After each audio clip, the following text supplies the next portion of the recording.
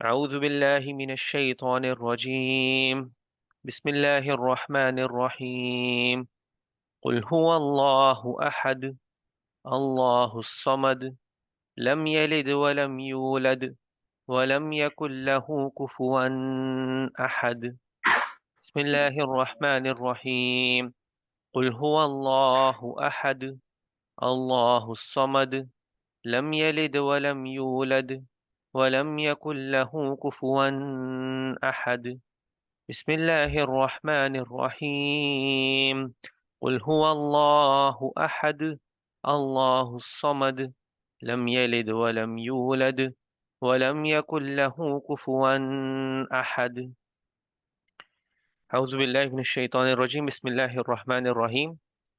तो आज की क्लास हम लोग शुरू करने लगे हैं सूरा इखलास से। सूरा इखलास ये एक ऐसी सूरत है जिसके सूरा फातिहा की तरह बहुत सारे नाम हैं। सूरा फातिहा के उन्होंने काफी नाम डिस्कस किए थे, इसी तरह से सूरा इखलास के भी काफी नाम है। पहला नाम तो सूरा इखलास है जिसका मतलब होता है खालिस करना, पाक करना, तो उसका नाम सूरा इखलास है। और ये जो सूरत है ये लोगों के जो गलत गलत अंदाजे हैं अल्लाह सुब्हानहू तआला के बारे में उसको दूर करती है, तो इसलिए उसका नाम है इखलास, पाक करने वाला, खालिस करने वाला। ठीक है। और क्या वो चीजें दूर करती है उसको हम लोग डिस्कस करेंगे। उसके अलावा इस सूरत का नाम सूरह तौहीद भी है, क्योंकि अल्लाह की तौहीद के बारे में बात करती है। इस सूरत को सूरह मारिफा भी कहते हैं, क्योंकि अल्लाह का तारुफ कराती है।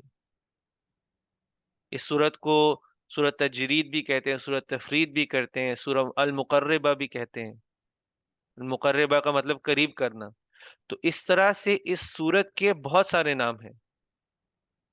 और हमने इस चीज को पहले भी डिस्कस किया है कि जब एक सूरत के बहुत सारे नाम होते हैं तो वो उसकी अहमियत और उसके एक जो स्पेशल स्टेटस है उसको जाहिर करती है। ये हमने सूरह फातिहा के बारे में जब डिस्कस किया था, सूरह फातिहा भी बहुत जरूरी, बहुत ही इंपॉर्टेंट, अहम सूरत है। तो जब उसको जितने नाम दिए जाते हैं वो उतनी इंपॉर्टेंट चीज होती है। जितने लोग उसको जो मीनिंग लेके उसके करीब आते हैं उस तरह से उसके नाम पढ़ते हैं कि मैं अल्लाह के करीब हुआ, इस सूरत पढ़ के अल मुकर्रबा नाम पढ़ा उसका, मेरी चीजें क्लियर हो गई अल्लाह सुब्हानहू तआला के बारे में, तो इखलास नाम हो गया। तो इस तरह से ये सूरत तौहीद की बात करती है, मेरे लिए तौहीद क्लियर की तो सूरत तौहीद है। तो उसी तरह से जो जिस तरह से कनेक्ट करता था सूरत से उसी तरह से उसका नाम पड़ता था। ठीक है। और इस सूरा के बारे में नबी सल्लल्लाहु अलैहि वसल्लम ने, एक हदीस है सही बुखारी में, एक हदीस है जहाँ पे वो अपने सहाबी को बोलते हैं कि तुम लोग के लिए किसके लिए मुश्किल है कि एक रात में कम से कम कुरान का तीसरा हिस्सा पढ़ सके, यानी कि 1/3 कुरान एक रात में पढ़ सके। तो सहाबी आगे से जवाब देते हैं कि नबी सल्लल्लाहु अलैहि वसल्लम किस में इतनी ताकत होगी कि एक रात के अंदर 1/3 कुरान पढ़ ले। तो नबी सल्लल्लाहु अलैहि वसल्लम ने आगे से जवाब दिया, कुल हुवल्लाहु अहद, अल्लाहुस समद, लम यलिद वलम यूलद वलम यकुल लहू कुफुवन अहद। और ये जो 4 आयतें हैं, ये कुरान के तीसरे हिस्से के बराबर है। 1/3 कुरान के बराबर है ये 4 आयतें। तो ये सूरत की अहमियत नबी सल्लल्लाहु अलैहि वसल्लम ने बहुत ही, यानी कि अर्ली में ही काफी, यानी कि इस्टेब्लिश हो गई थी कि ये सूरा बहुत एक अहम सूरत है। 4 आयतें हैं, लेकिन इसके बारे में बहुत बात की जा सकती। लोगों ने किताबें लिखी हुई इन चारों आयतों पे ही सिर्फ डिस्कस करते हुए, यानी कि इसकी एक एक चीज को डिस्कस करते हुए। हम उसको थोड़ा बस समरी में बात करेंगे इंशाल्लाह। लेकिन अगर आप पढ़ना चाहे तो बहुत सारी चीजें भी हैं इसके पे लिखी हुई। तो थोड़ा सा इसका कॉन्टेक्स्ट पहले हम डिस्कस करते हैं।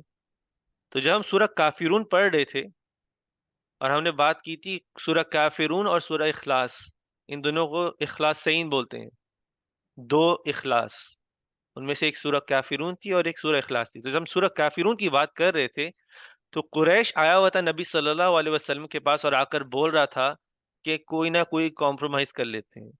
एक दिन आप आपका दीन करेंगे, एक दिन हमारे बुतों की पूजा करेंगे, एक दिन आपका दीन, एक दिन हमारे बुतों की पूजा। वो कह रहे थे किस तरह भी नबी सल्लल्लाहु अलैहि वसल्लम उनके दीन को कोई एक्सेप्टेबिलिटी दिखा दें, किसी तरह बस वो ये बोलना बंद कर दें कि हम जो कर रहे हैं वो गलत नहीं है। क्योंकि इस्लाम वो एक ही दीन था जो बोला था बाकी सब जो कर रहे हैं वो गलत है, यानी कि बाकी जो बुतों की पूजा है वो गलत है। वरना कोई भी कुरैश के अंदर आए दिन कोई भी अपना बुत ला के मक्का में रखता था और वो पूजना शुरू कर देते, उसको रख लेते थे साइड में कि हम इसकी, चलो इसको भी रख लेते, इसको कर दे देते हैं इसकी पूजा। जब तक इसके दीन और हमारा दीन कॉन्फ्लिक्ट में नहीं है, ये अपने दीन के साथ ये करता रहे, कुछ भी आगे करता है। लेकिन इस्लाम आके बोला था बुतों की पूजा ही नहीं करनी, बुत है ही नहीं कुछ, शिर्क करना ही नहीं है। तो उसके ऊपर सूरह काफिरून आई थी जो क्लियर कर दिया था कि काफिरों, कि जिसकी तुम लोग इबादत करते हो उसकी मैं नहीं करता, और जिसकी मैं इबादत करता हूं उसकी तुम नहीं करते। तुम जिसकी इबादत करते हो मैं उसकी कभी भी इबादत नहीं करूंगा। मुस्लिम जो इस्लाम, यानी कि एक मुसलमान का स्टैंड क्लियर कर दिया था कि कुछ भी हो जाए अकीदा के मामले में, तो कोई, अकीदा क्या, दीन के मामले में, अल्लाह के हुक्म के मामले में कोई कॉम्प्रोमाइज नहीं है। अल्लाह के हुक्म के मामले में कोई कॉम्प्रोमाइज नहीं है, क्लियर कर दिया था। वो लोग कोई निगोशिएट नहीं कर सकते थे उसके आगे।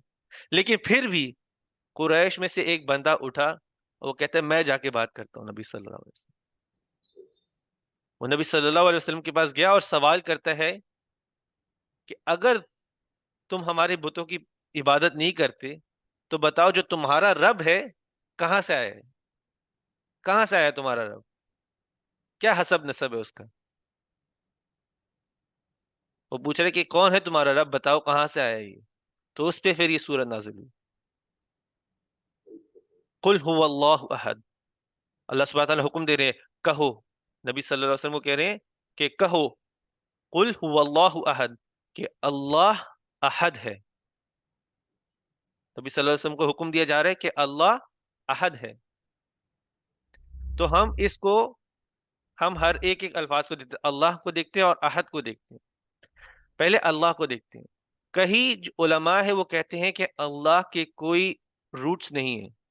अल्लाह सुब्हानहू व तआला का जो नाम है उसका कोई मतलब नहीं है, वो एक नाम है और अल्लाह सुब्हानहू व तआला का ही नाम है, उसको जैसे तोड़ा नहीं जा सकता। अरबी के अंदर जैसे कि कंपाउंड करते, दो वर्ड जुड़ते हैं तो एक वर्ड बनता है। तो कई उलमा कहते हैं अल्लाह एक नाम है, उसका कोई और, यानी कि रूट मीनिंग कुछ नहीं है, रूट वर्ड्स नहीं है। दूसरी तरफ उलमा कहते हैं कि अल्लाह दो लफ्जों का जोड़ है, अल और इलाह का। अल इलाह को जब जोड़ते तो अल्लाह बनता है। ठीक है। तो अल इलाह, इलाह का क्या मतलब होता है? इलाह का मतलब होता है कि वो एक ऐसी जात जिसकी ख्वाहिश होती है, जिसकी आरजू होती है, जिससे जुड़ने की ख्वाहिश और आरजू होती है। इलाह एक ऐसी जात है जिससे जुड़ने की और जिसकी आरजू ख्वाहिश होती है, जुड़ने की आरजू होती है जुड़ने की। उसका मैं आपको एग्जांपल देता हूँ।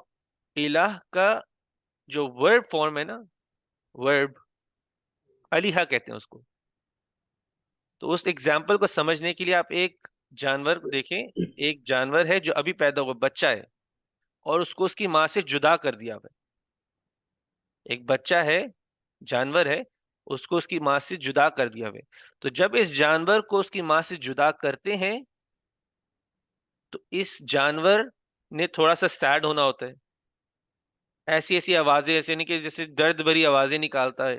बच्चा है, दर्द भरी आवाजें निकालता है। इसके दिल में एक ख्वाहिश है जाके अपनी माँ से जुड़ जाए, वापस अपनी माँ के पास चले जाए। ये जो जानवर का बच्चा है और इंसान भी हो, उसके वो दिल में आता है, बच्चे के दिल में एक सैडनेस होती है, एक गम होता है कि जाके माँ से जुड़ जाए।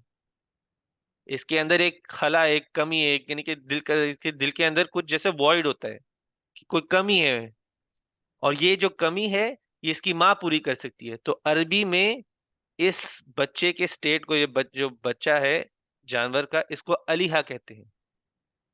इस कंडीशन को अलीहा कहते हैं। तो अल इलाह का मतलब है कि वो एक ऐसी जात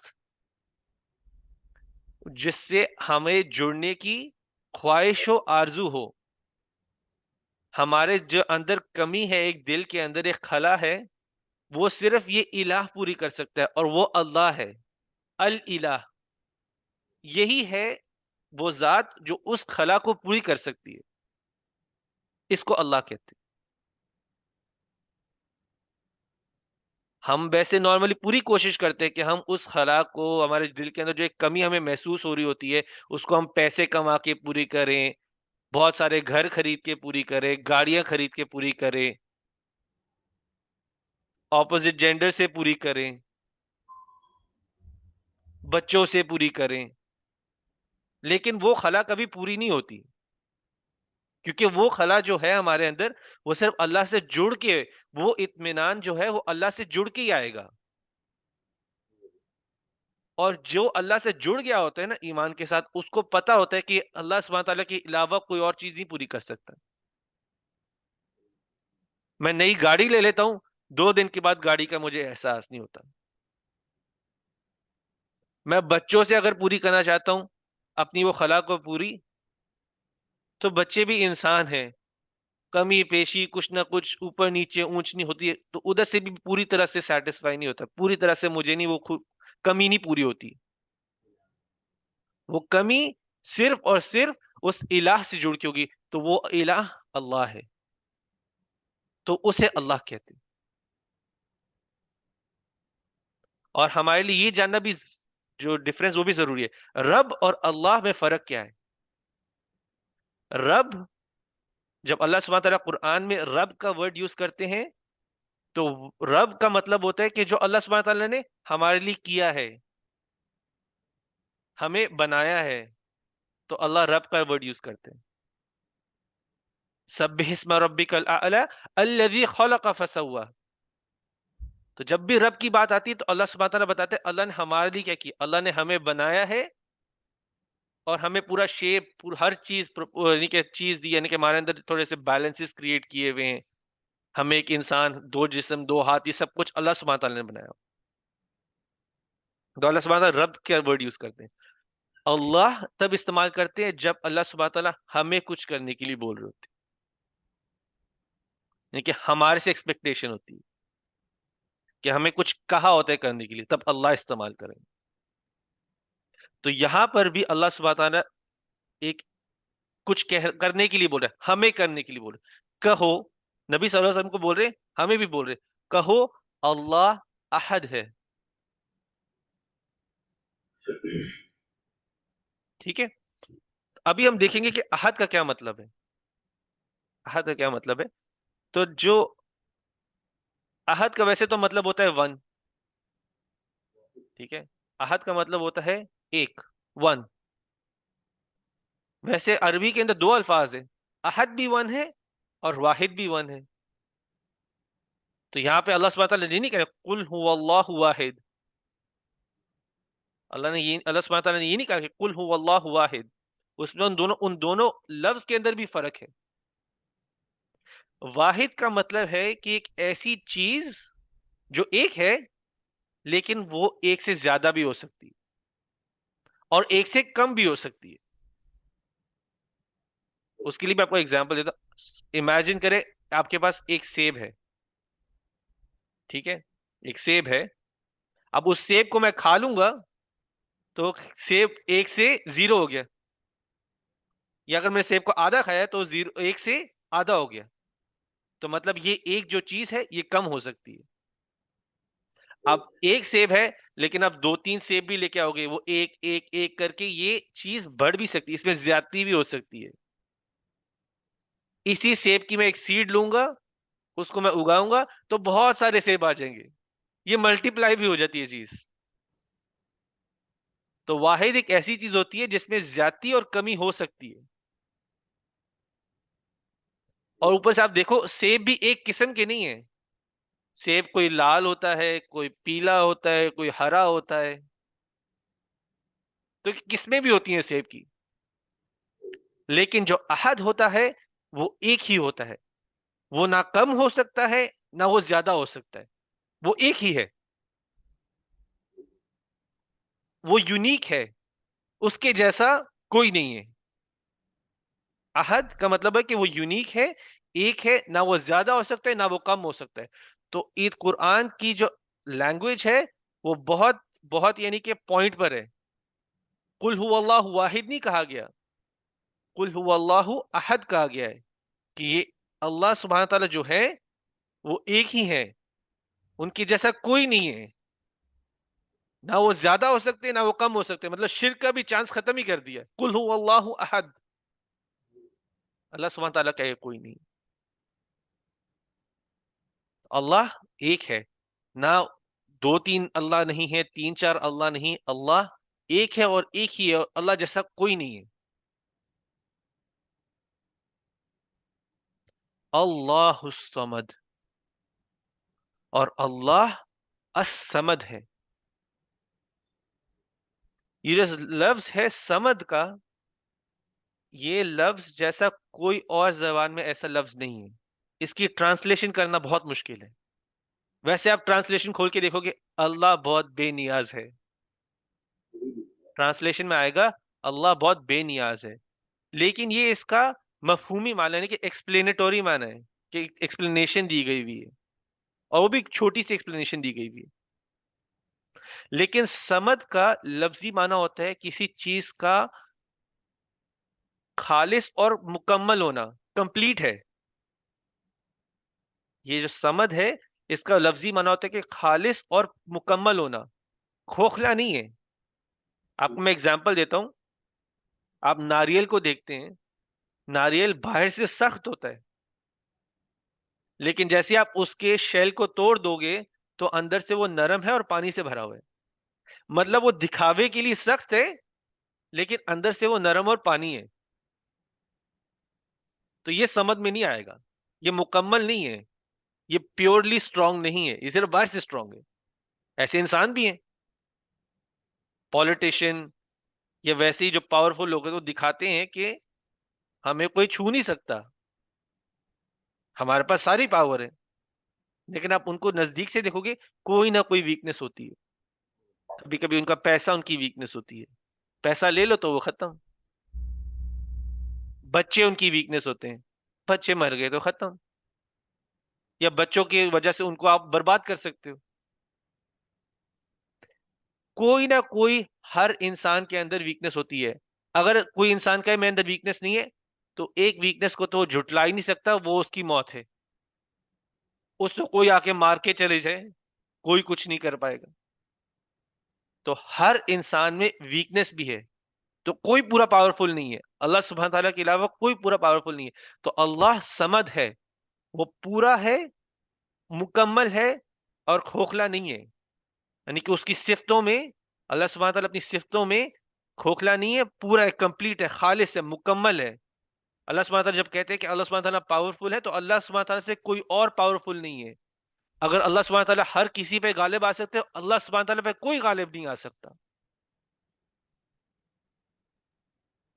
ये है समद का मतलब।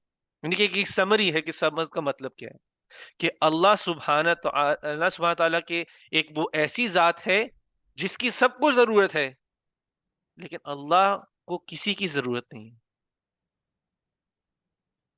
ये वो एक ऐसी जात है जिसकी तरफ हर कोई रुजू करता है, जानता है नहीं जानता है, हर कोई रुजू करता है।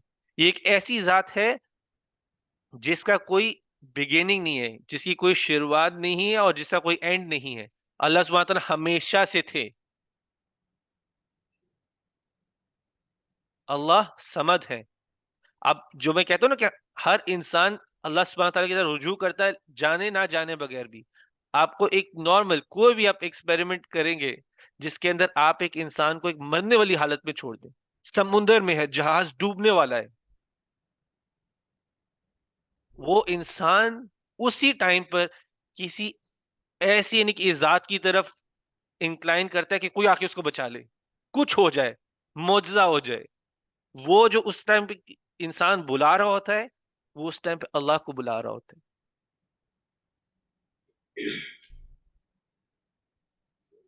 तो हर इंसान जाने ना जाने वो अल्लाह की तरफ उसका एक रुजू है। अल्लाह समद है।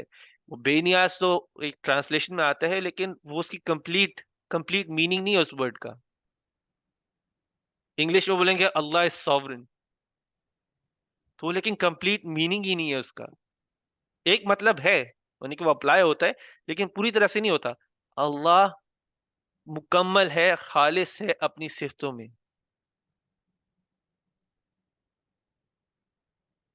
अल्लाहुस समद। लम यलिद व लम यूलद। ना ही उसको किसी ने जना, ना ही उसने किसी को जना है, मतलब किसी को पैदा उस तरह से नहीं किया। यानी कि जैसे कि इंसान पैदा करते हैं ना, जैसे ना ही उसने किसी को जना है, ना वो किसी से जना गया है। लम यलिद, जैसे वलद, वलद से आता है ना, और वलद से वालिद, फादर किसी का, ये उसी रूट से वर्ड आ रहा है। तो मतलब ना ही किसी को जना है, ना ही किसी को पैदा किया, रिप्रोड्यूस किया हुआ है, और ना ही उसको किसी ने पैदा किया हुआ है। और ये जो एक आयत है ना, ये सब आर्ग्यूमेंट जो दूसरे दूसरे रिलीजन की सबको खत्म कर देती है। क्रिश्चियन कहते हैं कि ईसा अलैहिस्सलाम खुदा है। क्रिश्चियन कह रहे हैं कि ईसा अलैहिस्सलाम खुदा है।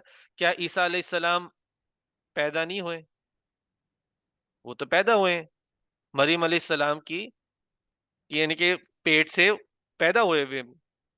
बेशक उन उनका कोई यानी कि बाप नहीं था, लेकिन वो पैदा हुए हैं मरियम अलैहिस्सलाम के पेट से।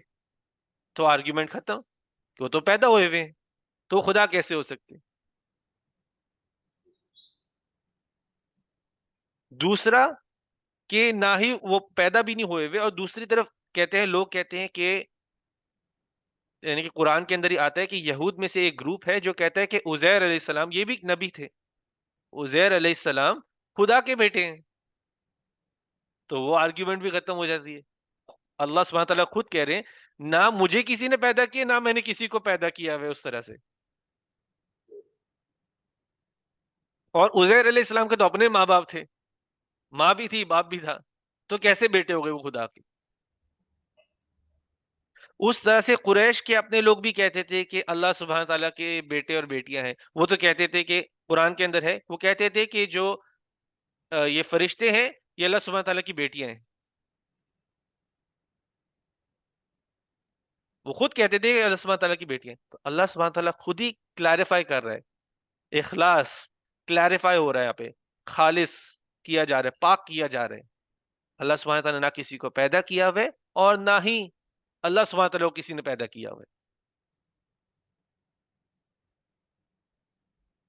तो अल्लाह सुब्हानहू व तआला क्लियर कर रहे हैं कि अल्लाह सुब्हानहू तआला के बारे में जो भी गलत गलत सोच लोगों ने टाइम के साथ पाल रखी हुई है वो क्लियर की जा रही है।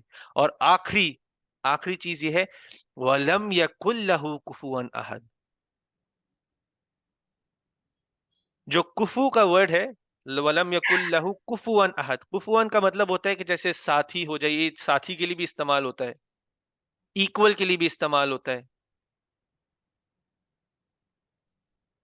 तो अल्लाह सुब्हानहू तआला का कोई इक्वल नहीं है, कोई अल्लाह का साथी नहीं है, उस अहद का कोई साथी नहीं है, कोई उसका इक्वल नहीं है।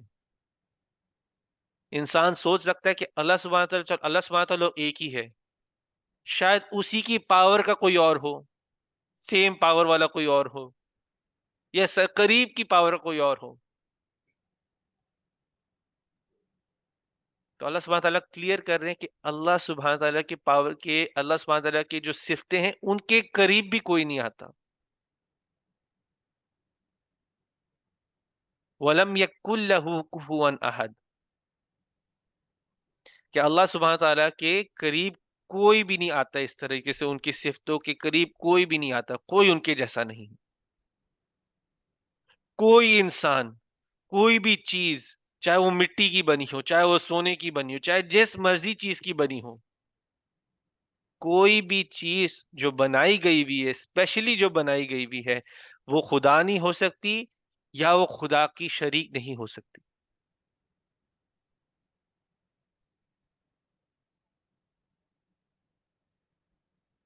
आप देखो, हमने ये सूरत 100 दफा पढ़ी हुई है, 100 क्या, हजारों दफा पढ़ ली हुई है, धन्यवाद।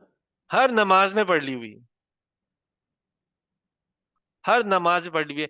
लेकिन आप देखो, जो इसको ये जो डिजर्व करती है, जिस तरह से, जिस एहसास के साथ हमें पढ़ना चाहिए, जो डिजर्व करती है, वो हमने नहीं किया हुआ। वो तो दूर की बात है, हमने अपने रब को सही तरह नहीं पहचाना हुआ।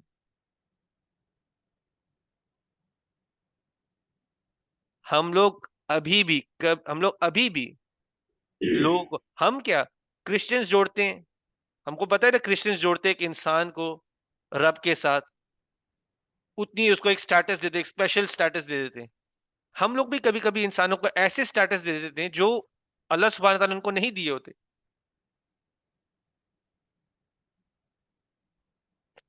कहीं तो ऐसे भी लोग हैं, जैसे नबी सल्लल्लाहु अलैहि वसल्लम को अल्लाह सुब्हानहू तआला ने एक स्टेटस दिया हुआ है, कई उस कई लोग उनका स्टेटस उससे भी ऊपर कर देते हैं। नबी सल्लल्लाहु अलैहि वसल्लम से वो डायरेक्टली मांग रहे होते हैं। नबी सल्लल्लाहु अलैहि वसल्लम ने ये नहीं कहा कि मुझसे मांगो, नबी सल्लल्लाहु अलैहि वसल्लम ने कहा कि अल्लाह से मांगो, वो आपको सिखाने आए हुए हैं। लेकिन कई लोग कहते हैं हम नबी सल्लल्लाहु अलैहि वसल्लम से मांग रहे हैं, तो उनको खुदा के स्टेटस पे भी बिठा दिए हुए कई लोगों ने, तो वो मुसलमानों में भी है। तो क्लियर यहाँ पे किया जा रहा है हमारे लिए भी, हमें ये नहीं है कि हम देखें कि भाई हम तो शिर्क से पाक हो गए हुए हैं, हम तो किसी को ऐसे कोई स्पेशल स्टेटस नहीं। कई लोग, नहीं, क्या पाकिस्तान में जाओगे, कई लोग पीरों के साथ ये कर रहे होते हैं, पीर ने कह दिया तो ठीक है, बस डन हो गया। यहाँ पे अल्लाह सुब्हानहू तआला ने क्लैरिफाई कर दिया है कि अल्लाह सुब्हानहू तआला क्या है, और अल्लाह सुब्हानहू तआला की पावर क्या है, अल्लाह सुब्हानहू तआला की माननी। नबी अंबिया भी आए हुए हैं, उन्होंने भी एक ही हुक्म दिया हुआ है कि अल्लाह सुब्हानहू तआला की तरफ कनेक्ट करो, अल्लाह सुब्हानहू तआला से कनेक्ट करना है। अल्लाह सुब्हानहू तआला है क्या, उनका क्लियर इंट्रोडक्शन दिया गया है कि अल्लाह सुब्हानहू तआला कौन है। और आपके माइंड में किस तरह से होना चाहिए कि हमारा रब कौन है, हाँ, अल्लाह कौन है, हमें अल्लाह की हमारे से एक्सपेक्टेशन क्या है। अल्लाह अहद है, अल्लाह के हमने कोई शरीक नहीं करना, कोई शरीक नहीं, कोई इंसान, कोई अल्लाह की बनाई हुई चीज, कोई बुत, कुछ भी हो, वो अल्लाह से कनेक्ट नहीं करना। और बुत सिर्फ वो मिट्टी के बनाए हुए नहीं है, कई लोगों के लिए पैसा उनका बुत है। कई लोगों के लिए डिफरेंट डिफरेंट चीजें उनके बुत बने होते हैं, माइंड में बने होते हैं। कौन सा उन्होंने वैसे फिजिकल बनाए, माइंड में बने हुए हैं कि पैसे के आगे मैं छोड़ दूंगा, अल्लाह सुब्हानहू तआला का हुक्म दिया हुआ भी छोड़ दूंगा। तो पैसा भी अल्लाह सुब्हानहू तआला का इक्वल नहीं हो सकता। कई अपने बच्चों की खातिर भी कर सकते हैं गलत काम। मुझे अपने बच्चे का पेट पालना है तो मैं गलत कामों में भी लग जाऊं, अल्लाह सुब्हानहू तआला का हुक्म भी तोड़ दूं। दिया होता है अल्लाह सुब्हानहू तआला ने, पूरा हो रहा होता है, लेकिन और चाहिए होता है, उस और के चक्रों में हम अल्लाह सुब्हानहू तआला के हुक्म को तोड़ के जाके कमाए, तो हाँ वो भी एक बुत बन जाता है हमारे लिए। तो उन बुतों को तोड़ना है, अल्लाह सुब्हानहू तआला को पहचानना है कि ये अल्लाह सुब्हानहू तआला ने अपनी पहचान बताई हुई, ये अल्लाह सुब्हानहू तआला मेरे लिए होना चाहिए। अल्लाह सुब्हानहू तआला क्या ये कुछ नहीं है। अल्लाह सुब्हानहू तआला ने चाहना है तो जो चीज मेरी लिखी है वो मेरे पास आनी है, मैंने मेहनत करनी है, लेकिन जो चीज लिखी भी मेरे पास आनी है।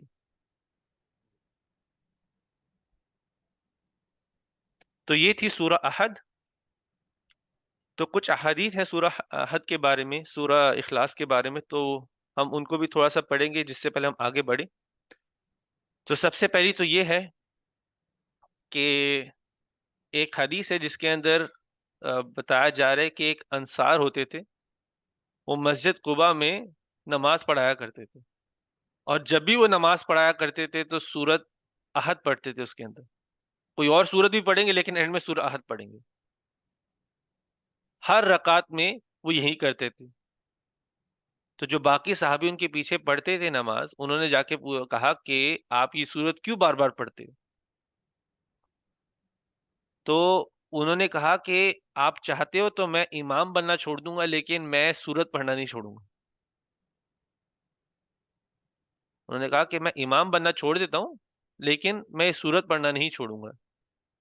तो यही सहाबी बाकी फिर नबी सल्लल्लाहु अलैहि वसल्लम के पास चले गए, और उन्होंने कहा कि ये फला फला बंदा है, ये इमाम है, और ये जब भी नमाज पढ़ाता है ये सूरत अहद पढ़ता है, सब सार सूरतों के साथ सूरत अहद पढ़ता है।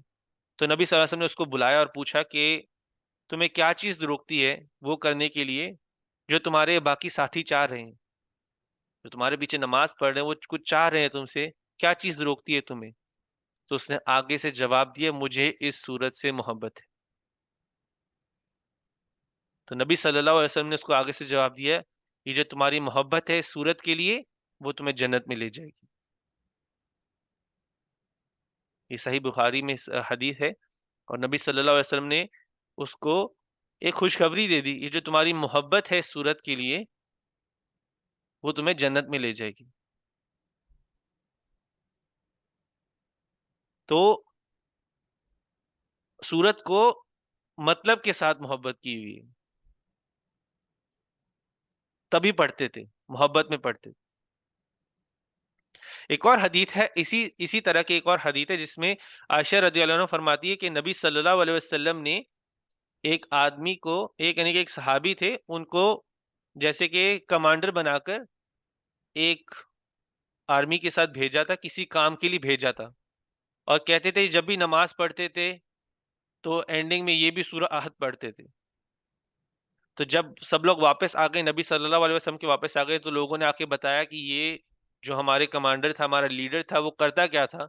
तो आगे से नबी सल्लल्लाहु अलैहि वसल्लम ने उसको आके पूछा कि तुमने ऐसा क्यों किया हुआ है? उसने भी बोला कि मुझे इस सूरत को पढ़ने से मोहब्बत है। तो नबी सल्लल्लाहु अलैहि वसल्लम ने कहा कि तुम्हें इस सूरत को पढ़ने से मोहब्बत है तो अल्लाह को भी तुमसे मोहब्बत है।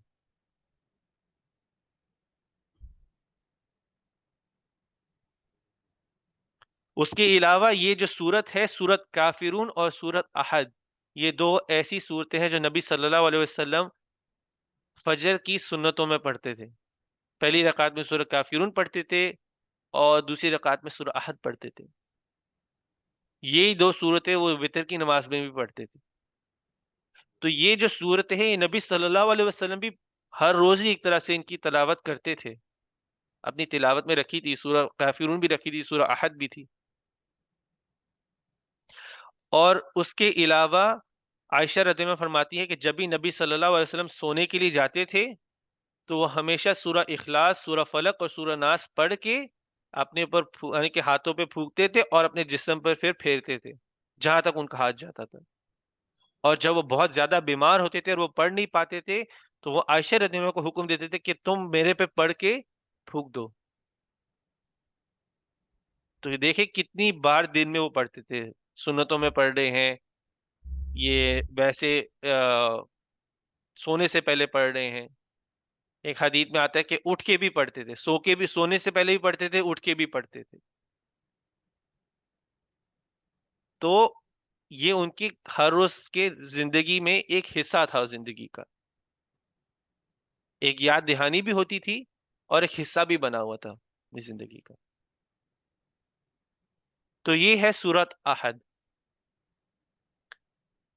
इंशाल्लाह हम लोग फिर अभी अगली सूरत की तरफ बढ़ते हैं, और वो होगी सूरा फलक इंशाल्लाह। अऊज़ु बिल्लाहि मिनश शैतानिर रजीम। बिस्मिल्लाहिर रहमानिर रहीम।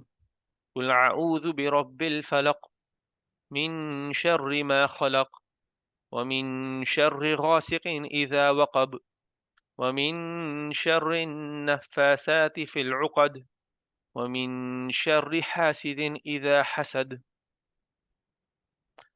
अऊज़ु बिल्लाहि मिनश शैतानिर रजीम। बिस्मिल्लाहिर रहमानिर रहीम। सूरा फलक। सूरा फलक और सूरा नास जो है, वो कई उलमा कहते हैं कि वो एक मक्की सूरत है, और कई उलमा कहते हैं एक मदनी सूरा है। उसमें थोड़ा सा इख्तिलाफ है, लेकिन खैर वो कुछ चीज बदलता नहीं है। लेकिन इन दो सूरतों को इकट्ठा कहते हैं सूरा मुअज़्ज़तैन। वो दो सूरतें जो पनाह लेने के लिए हैं, प्रोटेक्शन के लिए हैं। इन दो सूरा को बोलते हैं सूरा मुअज़्ज़तैन।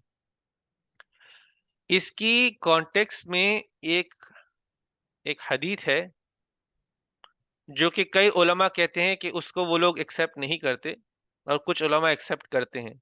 लेकिन खैर हम उसको डिस्कस करेंगे क्योंकि वो एक हदीस में है जो सही बुखारी में ही है। तो उसकी एक अपनी जगह भी है।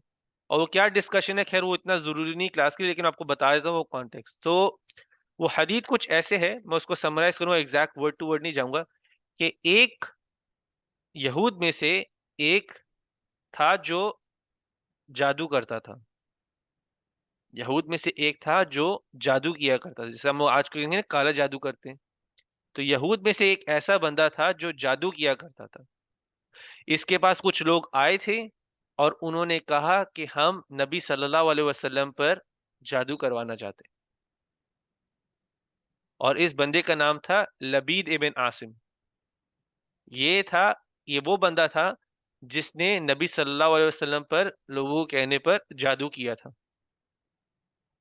और जब इसने नबी सल्लल्लाहु अलैहि वसल्लम पर जादू किया था, तो नबी सल्लल्लाहु अलैहि वसल्लम को बहुत ही सख्त सरदर्द होना शुरू हो गई थी।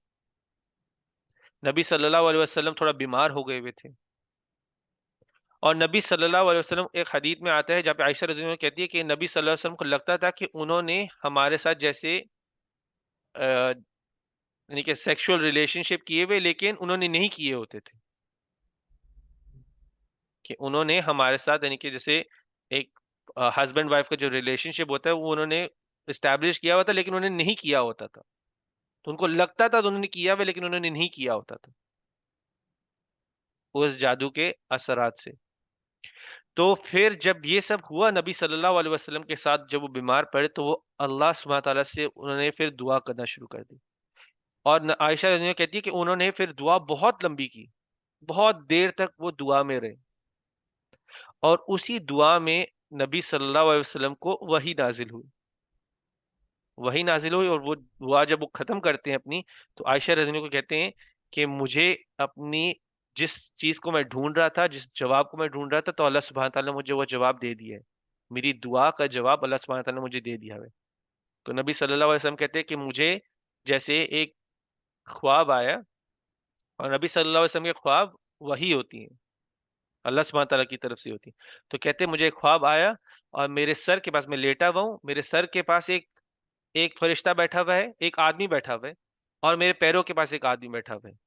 और ये जो दो आदमी हैं, ये फरिश्ते हैं जो इंसान के फॉर्म में आए हुए हैं। तो एक सर के पास बैठा हुआ है, और एक पैर के पास बैठा हुआ है और ये आपस में बात कर रहे हैं। तो एक फरिश्ता पूछता है कि इसको क्या हुआ है। दूसरा फरिश्ता जवाब देता है कि इसके ऊपर जादू के असरात हैं। फिर पहला वाला पूछता है कि किसने किया हुआ है जादू। दूसरा जवाब देता है कि लबीद इब्न आसिम ने किया हुआ है। फिर वो कहता है कैसे किया जादू। इसने एक कंघी में जिनके जिनके अंदर नबी सल्लल्लाहु अलैहि वसल्लम के बाल थे वो लिया हुआ है और कुछ खजूर के दरख्त का एक हिस्सा लिया हुआ है और उनको घिरा लगाई हुई है। घिरा लगाई हुई है उन पर। घिरा लगा अगर फूका फूका हुआ है उसके ऊपर। कुछ पढ़ के फूका हुआ है और घिरा लगाई हुई है। और फिर दूसरा पूछता है कि ये जो इसने घिरा लगा के चीजें की हुई हैं वो किधर रखी हुई हैं। फिर वो आगे से जवाब देते हैं कि एक कुआं है जिसका नाम है जी अरवान। एक कुआं है उसके अंदर एक पत्थर के नीचे इसने दफना के रखी हुई है। तो फिर नबी सल्लल्लाहु अलैहि वसल्लम को उसी जो उनको ख्वाब आ रहा था उसी में तरीका भी बताया गया कि किस तरह से बताया। तो उन्होंने बताया कि अभी इसको क्या करना चाहिए। तो उसने आगे से जवाब दिया इसको पढ़ना चाहिए कुल आऊज़ु बिरब्बिल फलक मिन शर्रि मा खलक। ये पूरी सूरत और सूरह नास पढ़नी चाहिए। तो इसी के बाद नबी सल्लल्लाहु अलैहि वसल्लम उस कुएं के पास कुछ सहाबी को लेके उस कुएं के पास जाते हैं। उस चीज को निकालते हैं और उस एक हर एक गिरा को खोलते हैं। सूरत की एक एक आयत पढ़ते हुए जैसे कुल आउज़ बिरब्बिल फलक एक खोलते हैं, मिन शर्रि मा खलक दूसरी खोलते हैं। उसी तरह से 11 गिरा लगी होती है और वो 11 को खोलते हैं और फिर उसके बाद वो उस कुएं को दफना देते हैं। वो कहते हैं सहाबी को कहते हैं कि इस कुएं को यानी कि पूरा तोड़ दो इसको दफना दो। ठीक है। तो आयशा रज़ी आगे से कहती हैं नबी सल्लल्लाहु अलैहि वसल्लम को तो आप जाके लोगों को क्यों नहीं बताते क्या हुआ है।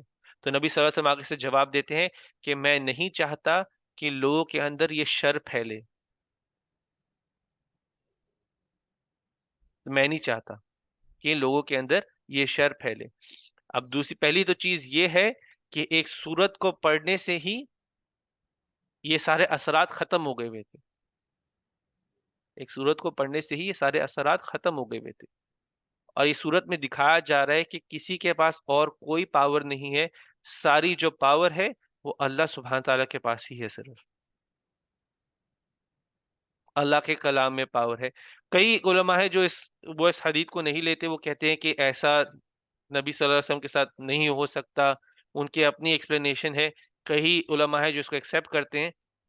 तो खैर दोनों राय आपके सामने लेकिन सूरत को जो मतलब है उसको हम डिस्कस करेंगे इंशाल्लाह।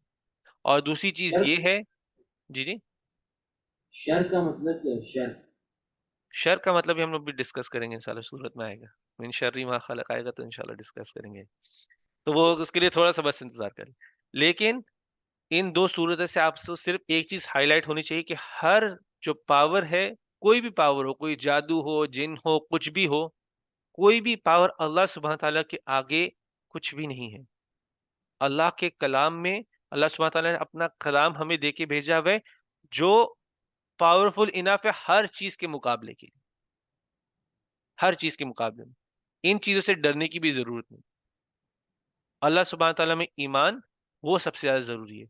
अल्लाह सुब्हान ताला पे हम लोगों ने सारे यानी कि अपनी जैसे यानी कि अपने पूरा अल्लाह सुब्हान ताला का दामन पकड़ा हुआ है वो ही हमारे लिए काफी है। और वो एक मुसलमान के लिए वो चीजें काफी भी होंगी। उनके साथ वो रहेगा तो उन चीजों से महफूज भी रहेगा। तो हम लोग शुरू करते हैं सूरह से। कुल आऊज़ु बिरब्बिल फलक। नबी सल्लल्लाहु अलैहि वसल्लम को कहा जा रहा है कहो आऊज़ु बिरब्बिल फलक।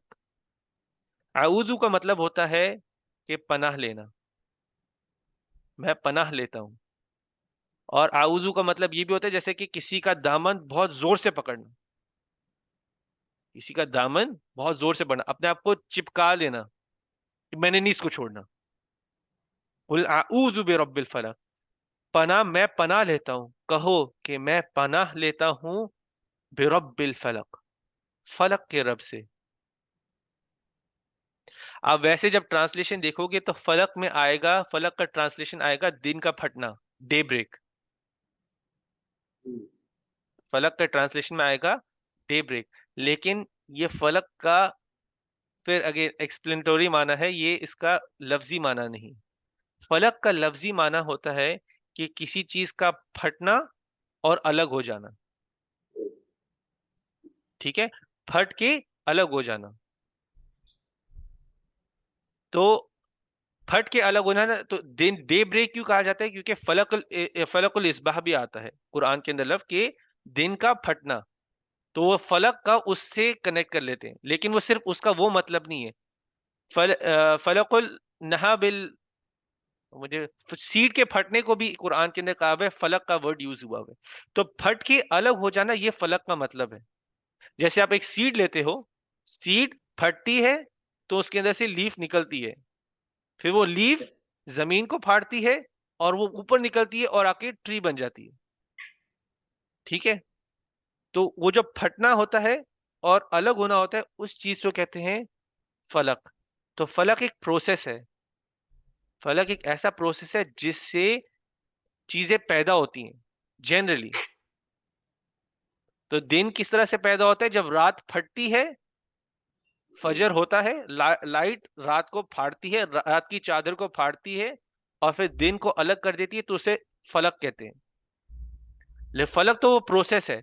तो यहाँ पे मैं पनाह लेता हूं उस रब की जो चीजों को फाड़ता है और अलग कर देता है,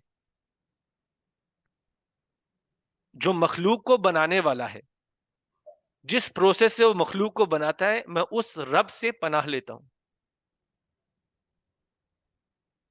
जिस चीज से चाहे अंडा टूटता है तो उसमें से मुर्गी का बच्चा निकलता है, या कुछ भी, सांप का बच्चा हो, मुर्गी का बच्चा हो, अंडा टूटता है तो बच्चा बाहर निकलता है। जानवरों के लिए, इंसान की भी, इंसान जब माँ के पेट से निकल रहा होता है, चीजें फाड़ के निकल रहा होता है, फाड़ के अलग हो जाता है। उसको भी आप उसी नजरिए से देखेंगे, वो प्रोसेस को फलक कहते हैं, फाड़ के या अलग हो जाना। तो उसी तरह से मैं उस रब से पनाह मांगता हूं जो चीजें फाड़ के अलग कर देता है पैदा करने के लिए। तो ये है फलक का मतलब। तो हम उस रब की पनाह मांग रहे, हम उस रब का दामन पकड़ रहे। मिन शर्री मा खलक, मिन शर्री मा खलक। और क्यों दामन पकड़ रहे हैं, क्यों पनाह ले रहे हैं? हम इस चीज से पनाह ले रहे हैं, किस चीज से? शर से। तो शर का मतलब वो होता है, वो एक ऐसी, वैसे आप शर का मतलब अब इस तरह से लेंगे कि जहां पर अच्छाई नहीं होती, एब्सेंस ऑफ गुडनेस कहेंगे इंग्लिश में। शर का मतलब होता है एक ऐसा अमल जो अल्लाह सुब्हानहू तआला के हुक्म के खिलाफ हो और जिससे किसी को नुकसान पहुंचे, उसको शर कहेंगे। अच्छा। ठीक है?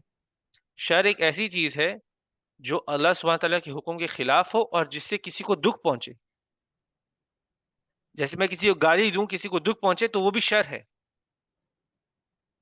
शर वैसे आते हैं जैसे शरारा से, और शरारा मतलब होता है स्पार्क्स।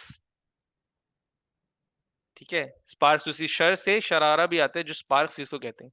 तो स्पार्क्स, ऐसी स्पार्क्स जाके किसी को दुख भी दे, तो शर उसको कहते हैं जो अल्लाह सुब्हानहू तआला के हुक्म के खिलाफ हो और जिससे किसी को दुख पहुंचे, उसको शर कहते हैं। तो हम किस किस शर से पनाह मांग रहे हैं? मिन शर्री मा खलक,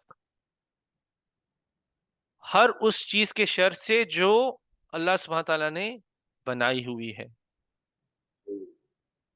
तो जो जो चीज अल्लाह सुब्हानहू तआला ने बनाई हुई है, उसके अंदर कहीं ना कोई लेवल का शर है, नुकसान पहुंचाने की कैपेबिलिटी है, उनके वो काबिलियत है कि वो नुकसान पहुंचा सके आपको। मैं आपको एग्जांपल देता हूँ।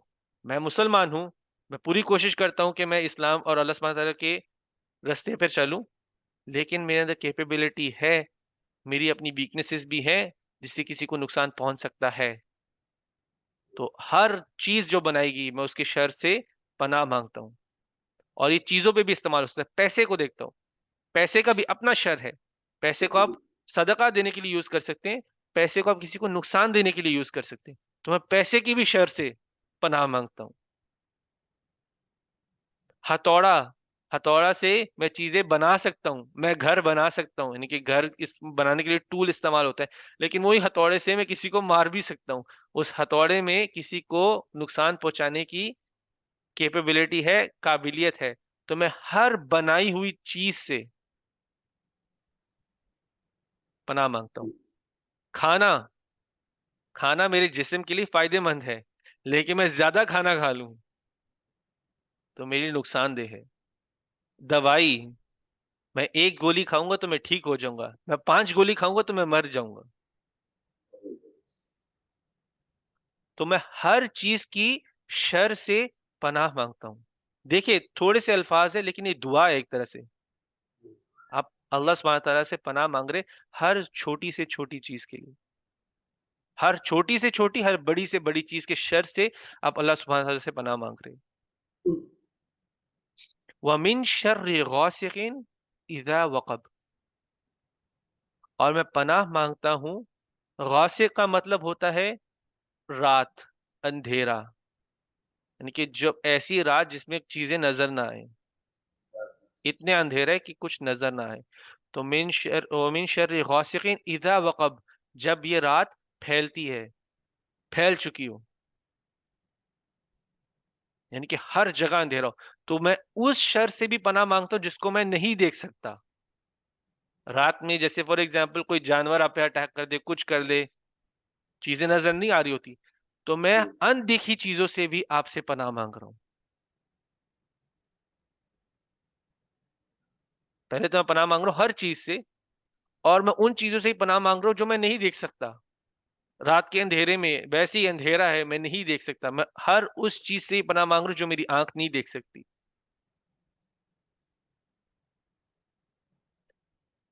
और आप इस अंधेरे को, आप वैसे तो बहुत चीजें इंटरप्रेट भी कर सकते हैं, ये आप फ्यूचर के शर से भी कह सकते हैं। आप फ्यूचर तो नहीं देख सकते, आप उससे अंधेरे में ही हैं। आने वाले शर से भी मैं पनाह मांग रहा हूँ।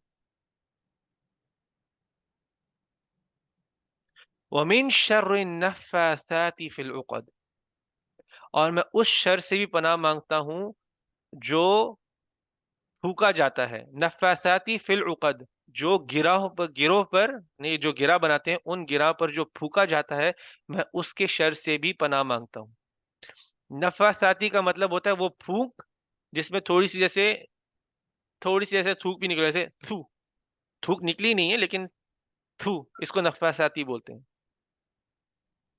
तो नफ्फासाती फिल उक़द, जो इस तरह की फूके मारते हैं गिराहों पर।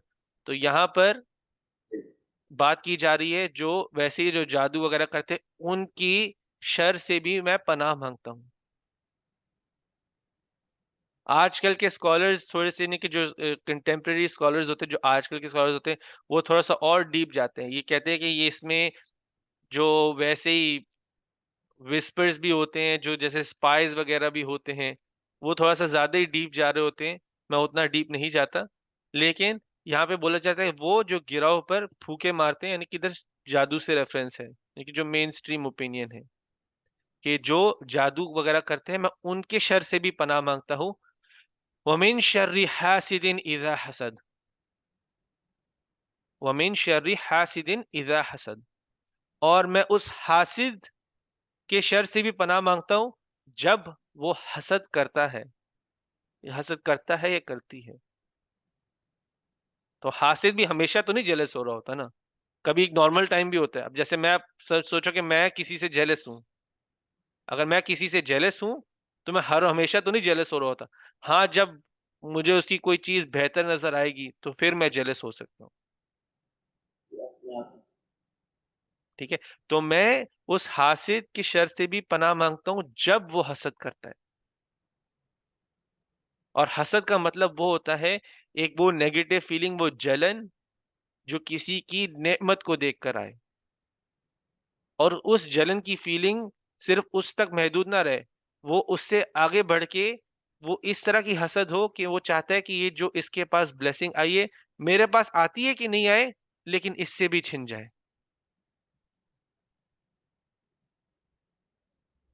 जैसे कि मेरे पास एक नया फोन आया है, कोई देख के बोलता है कि इसका फोन टूट जाए। हसद इतना हसद वो करता है कि कुछ ना कुछ करते हैं कि फोन भी टूट जाए, फोन को गिरा देते हैं। तो वो हसद का मतलब होता है कि मैं चाहता हूं कि ये नेमत मेरे पास आए या ना आए, लेकिन इसके पास भी ना रहे। इसको हसद बोलते हैं। तो मिन शर्रि हासिदिन इज़ा हसद, तो मैं उस हासिद के शर से भी पनाह मांगता हूँ जब वो जलता है जब वो हसद करता है।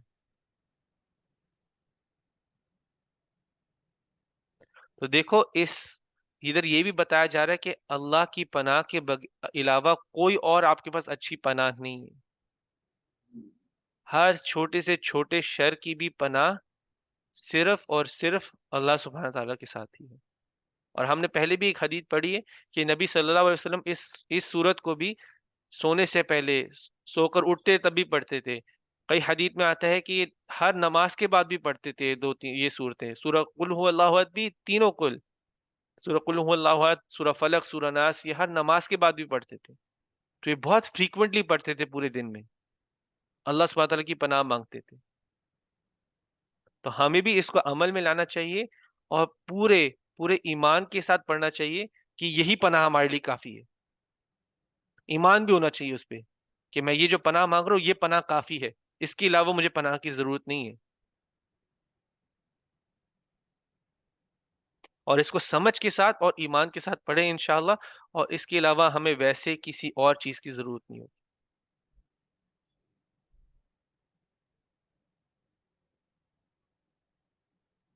और हम लोग कंटिन्यू करते हैं, सूरह नास की तरफ भी जाते हैं इंशाअल्लाह।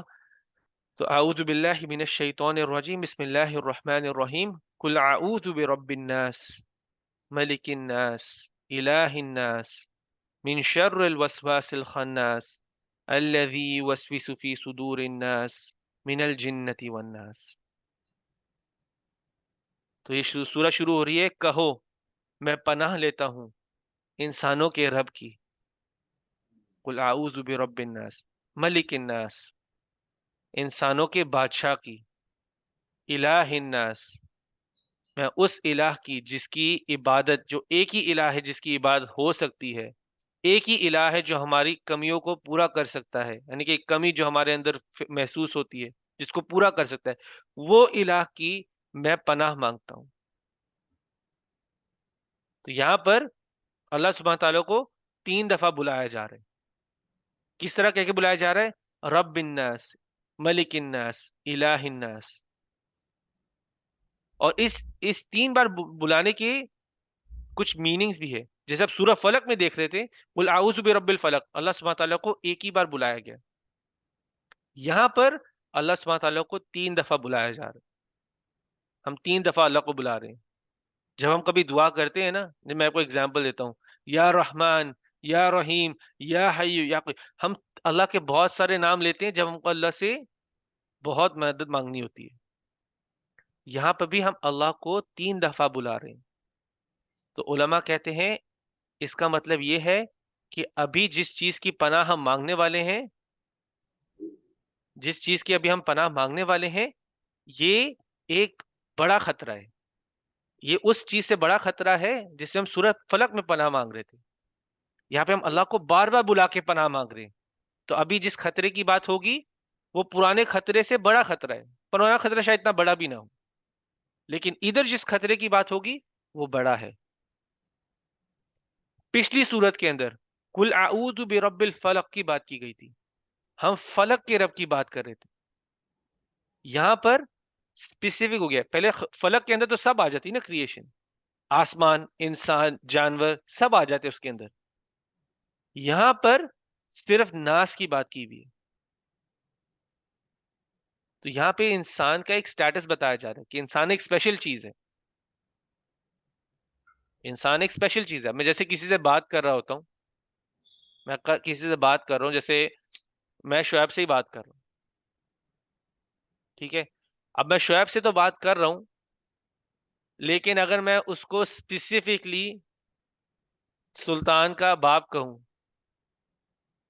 बातों बातों में मैं उसको सुल्तान का बाप को, मुझे पता है सुल्तान उसके लिए बहुत ही अहम है, तो मैं उसका रेफरेंस दे के बात करूं, यानी कि मैं उसका रेफरेंस ही दे रहा, लेकिन मैं उसको बता रहा हूं कि जिससे तुम प्यार करते हो वो एक स्पेशल है, मेरे लिए भी स्पेशल है, उसका दे के मैं बात करूं, तो वो एक स्पेशल बताता है कि शोएब के लिए स्पेशल है, तो इसलिए मैं सुल्तान का नाम बीच में ले रहा हूँ।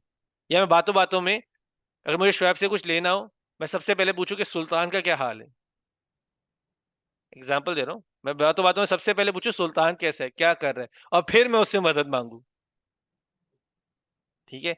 तो अल्लाह सुब्हानहू तआला ने इंसानों को भी एक स्पेशल स्टेटस दिया हुआ है। इंसान एक स्पेशल क्रिएशन है, तो इसलिए, और इंसान से तीन रिश्ते भी बताए हैं, रब्बिन नास, मलिकिन नास, इलाहिन नास। हम अल्लाह सुब्हानहू तआला को बार बार बुला रहे हैं। हम लोग अपने लिए भी याद करा कि अल्लाह से हमारा क्या रिश्ता है। अल्लाह हमारा बादशाह भी है, अल्लाह हमारा ख्याल रखने वाला भी है, अल्लाह हमारा रब भी है, और अल्लाह की हम इबादत करते हैं। वो हमें ही बनाने वाला है, वही हमें पूरी तरह से नहीं मुकम्मल करने वाले। तो हम अल्लाह सुब्हानहू तआला को यहाँ पे बुला रहे हैं, और हम किस शर से पनाह मांग रहे हैं? मिन शर्रिल वसवासिल खन्नास। वसवसा का मतलब होता है विस्पर करना। तो हम उसके शर से मदद मांग रहे हैं, पनाह मांग रहे हैं, उसके विश्वास से मदद मांग रहे हैं, जो बार बार वापस आता है। खन्नास का मतलब जो बार बार वापस आता है।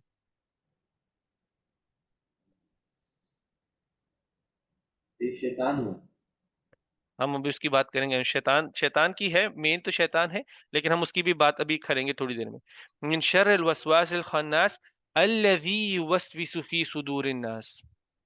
ये वो है जो वसवसे डालता है दिलों के अंदर। फी सुदूर नास, इंसानों के दिलों के अंदर वसवसे डालता है। अल्लज़ी युवस्विसु फी सुदूर नास मिनल जिन्नति वन नास। और ये कौन है? ये जिनों में से है और इंसानों में से है। तो ये जो बार बार लौट कर आता है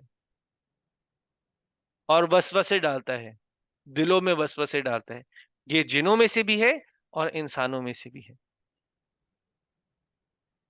तो सबसे पहला तो ये जिसकी बात की जा रही है वो शैतान है आप।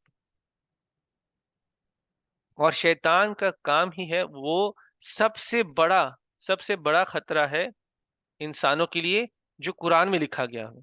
शैतान से बड़ा दुश्मन कोई भी नहीं है। और ये शैतान ही है जिससे सबसे पहले वसवसा डाला था आदम अलैहिस्सलाम और हव्वा अलैहिस्सलाम के अंदर। आदम और हव्वा अलैहिस्सलाम के अंदर वसवसा डाला था। ये हर एक इंसान का दुश्मन है। इसने अल्लाह सुब्हानहू तआला के सामने कसम खाई हुई है, मैं, यानी कि जितने इंसानों को जहन्नम की तरफ लेके जाऊंगा मैं लेके जाऊंगा। मैं आखिरत तक, कियामत तक मैंने कोशिश करनी है, और मैं सबको मैंने लेके जाना है जहन्नम के अंदर। इसने ऐसी कसम खाई हुई है। और किस तरह के वसवसे डालता है? वसवसे इस तरह के डालते हैं, जैसे आप देखते हो ना बच्चे को, एक बच्चे को आप जब देखोगे, बार बार एक चीज मांगते हैं, मुझे आइसक्रीम चाहिए, मुझे आइसक्रीम चाहिए, मुझे आइसक्रीम चाहिए, मुझे आइसक्रीम चाहिए। आप शुरू में मना करते हो कि अभी नहीं, अभी नहीं, अभी नहीं, वो बार बोलते जाकर मुझे आइसक्रीम चाहिए, आइसक्रीम चाहिए, आइसक्रीम चाहिए। आप कहते हो ये लो जाओ, जाओ ले लो। उसके वसवसे होते हैं कि रिपीटेड होते हैं, वो बोलते जाते हैं आपको करने के लिए, बोलते जाते हैं आपको करने के लिए, वो कंटिन्यूस है। खन्नास का मतलब ये है कि जैसे ही आप अल्लाह का कलाम पढ़ते हो, तो शैतान उसके सामने पावरलेस होता है, तो वो भाग जाता है। जब जब आप अल्लाह को याद करते हो, तो वो भाग गया होता है। जैसे ही आप रुकते हो, वो वापस आ जाता है। खन्नास का मतलब है ये बार बार वापस आ जाता है। आप जैसे ही जिक्र करना बंद करते हो, अल्लाह को याद करना बंद करते हो, शैतान वापस आ जाता है। ये आता है, दिलों में वसवसे डालता है। इसकी अपना एक लश्कर है जो जिनों में से है। कई इंसान भी है जो शैतान का काम करते हैं। मैं जाके बार बार किसी को गलत करने के लिए बोल रहा हूँ, जिसको गलत करने के लिए बोल रहा हूँ, मैं उसके दिल में एक बात डाल रहा हूँ गलत करने के लिए, वो भी शैतान का काम है। मैं हर रोज फोन करके बोलूं, मैं हर रोज फोन करके कुछ ना कुछ ऐसी चीज डिस्कस कर रहा हूँ। मैं फोन करके, जैसे मैं किसी को भी फोन करके लड़कियों के बारे में डिस्कस कर रहा हूँ, उसके दिल के अंदर भी जिना का ख्याल डाल रहा हूँ। मैं हर रोज किसी को फोन करके बोलूं, हम लोग इंटरेस्ट लेकर बिजनेस स्टार्ट करते हैं, इंटरेस्ट लेके बिजनेस स्टार्ट करते हैं, मैं उसके दिल के अंदर भी एक बात डाल रहा हूँ।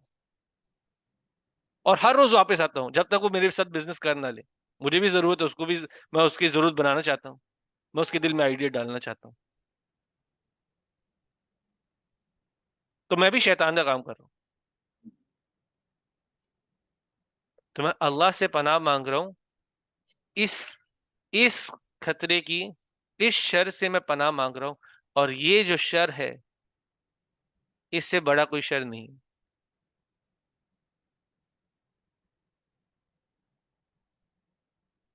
जो इंसानों को मजबूर, यानी कि एक तरह से मजबूर इंसान को सिर्फ कहा जाता है, वसवसा मतलब होता है कि आप वो कह रहे हैं, करना आपने ही है एंड में। तो हम ये नहीं बोल सकते शैतान करवा, वो वसवसे तो डाल रहे हैं, लेकिन करने वाले हम ही हैं। तो हमने ही आगे उसकी कीमत अदा करनी है। लेकिन उसका सबसे एक आसान तरीका भी है उसको दूर रखने का, वो है अल्लाह का जिक्र। ये सूरत पनाह मांगने के लिए है। उसके अलावा अल्लाह का जिक्र उसको दूर रखने के लिए काफी है। आप अल्लाह के जिक्र में रहें, अल्लाह ने जिस तरह के लिए हमें बनाया हुआ है, अपनी इबादत करने के लिए बनाया हुआ है, वो आप करते रहो, तो ये आपको कोई तंग नहीं करेगा। अल्लाह से पनाह मांगते रहो, कोई तंग नहीं करेगा आपको। इनको उतनी पावर नहीं दो जितना ये डिजर्व भी नहीं करते। ये लोग डिजर्व ही नहीं करते इतनी पावर, हम लोगों ने इनको पावरफुल बनाया हुआ है, अल्लाह से दूर होकर।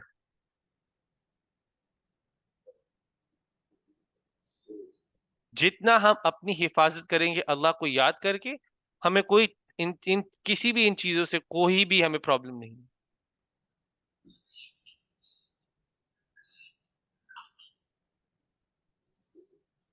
तो ये थी तीन सूरतें, सूरह अहद, सूरह फलक, सूरह नास, यानी कि जिनको हम लोगों ने थोड़ा सा समराइज किया हुआ है। लेकिन चीज ये पहचानने वाली है कि शैतान से पनाह मांगने के लिए, हर चीज के शर से पनाह मांगने के लिए अल्लाह ने दो चीजों में, दो सूरतों के अंदर बहुत अच्छे तरीके से समराइज किया हुआ है। थोड़े से अल्फाज हैं, लेकिन बहुत पावरफुल मीनिंग है इनके, बहुत पावरफुल मीनिंग है इनके। और आज का वैसे नॉर्मली जो हम इस वक्त थ्रेट के सामने हैं, वो बहुत ही ज्यादा है। अभी आप देखो, आपके हाथ हाथ फोन है आपके हाथ में, अभी आप कोई ऐप खोलो, साथ ही कुछ ना कुछ बजना शुरू होगा, साथ ही कुछ ना कुछ प्ले होना शुरू हो जाएगा। एक चीज देखोगे, एक से दूसरी चीज पे जाओगे, कुछ ऐसी चीज पे चले जाओगे जो जिना दिखा रही होगी, जो कुछ दिखा रहा होगा।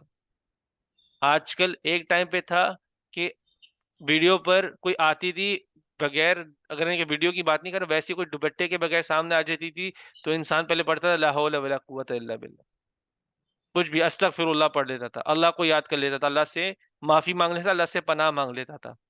आज वही चीज हम लोगों को देखते हैं कि ऑलमोस्ट कपड़े नहीं पहने होते और हमारे मुंह से कुछ नहीं निकल रहा होता। आज हम ऐसी ऐसी चीजें देख रहे होते हैं, ऐसी ऐसी चीजें सुन रहे होते हैं, जिसको सुनने और देखने के बाद हमारे मुंह से इस्तगफार भी नहीं निकलता। आंखें दूर करना तो जरूर, अपने कान उस चीजों से बंद करना तो दूर, हमारे मुंह से अल्लाह से पनाह मांगना, अल्लाह से इस्तगफार तक नहीं निकलता हमारे मुंह से। हम ऐसी चीजों को, हम इन चीजों से इनसेंसिटिव हो गए हैं, हमारे लिए आप चीजें आम हो चुकी हुई हैं।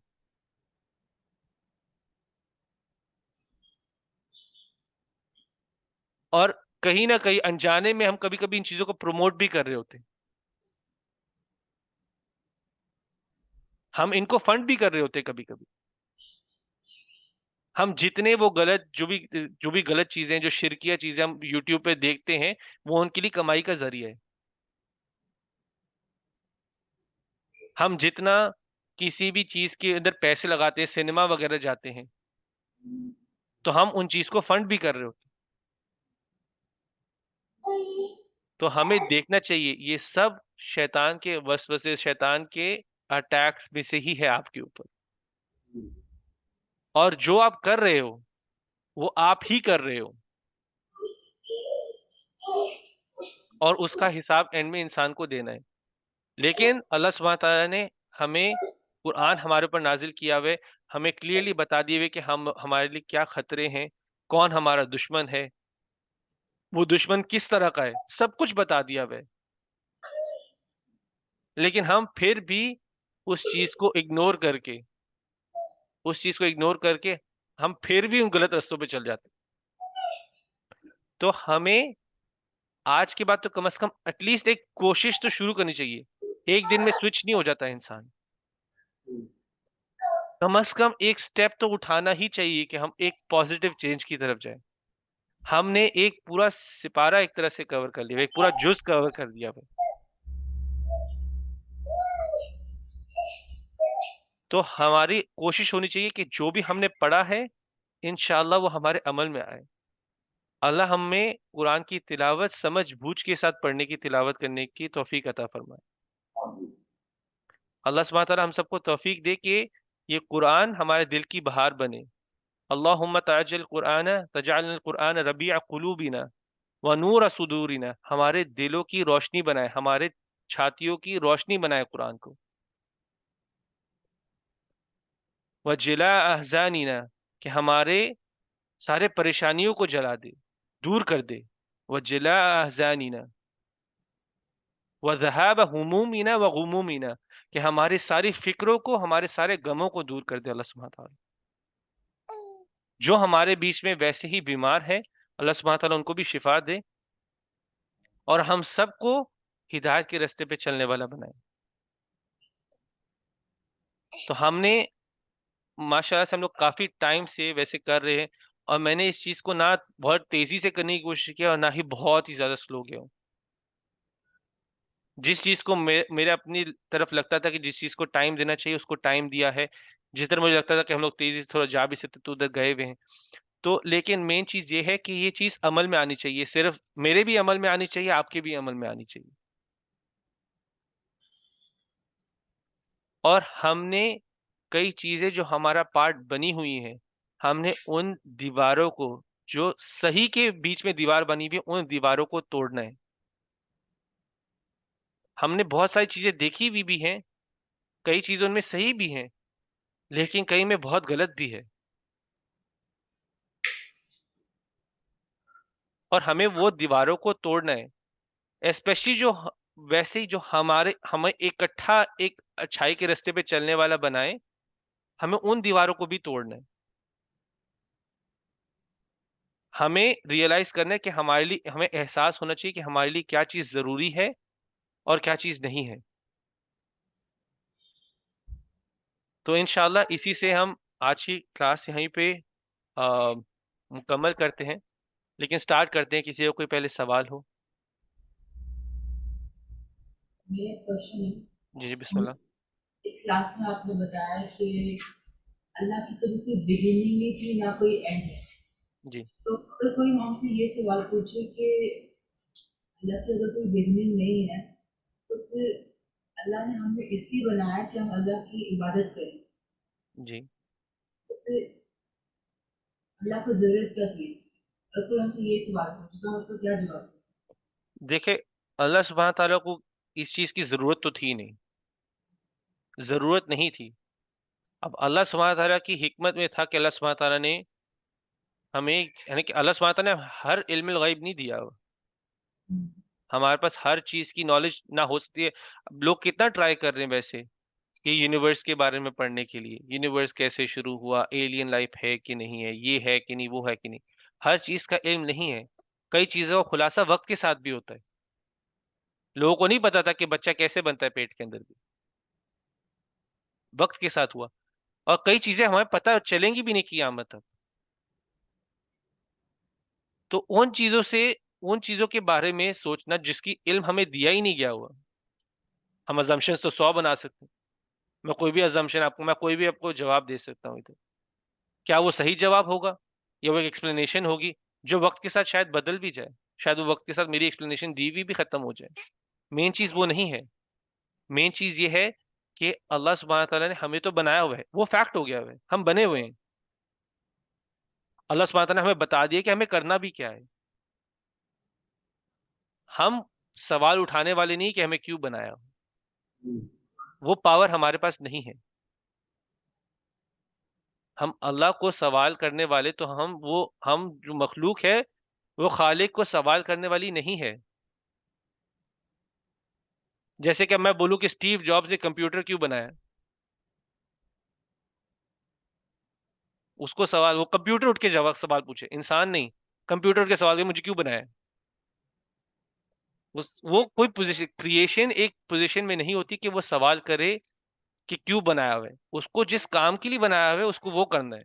एग्जाम्पल है यहाँ पर। हमें कंप्यूटर को बताने की जरूरत नहीं होती कि हमने उसे क्यों बनाया। ठीक है, एक इंसान को भी इसी तरह से कई चीजों के जवाब आपके पास नहीं है, अगर कुरान में उसका जवाब है तो वो काफी है। ठीक है, तो अगर कोई वैसे ही पूछे कि अल्लाह सुब्हान तआला को जरूरत क्या थी, तो जरूरत थी ही नहीं।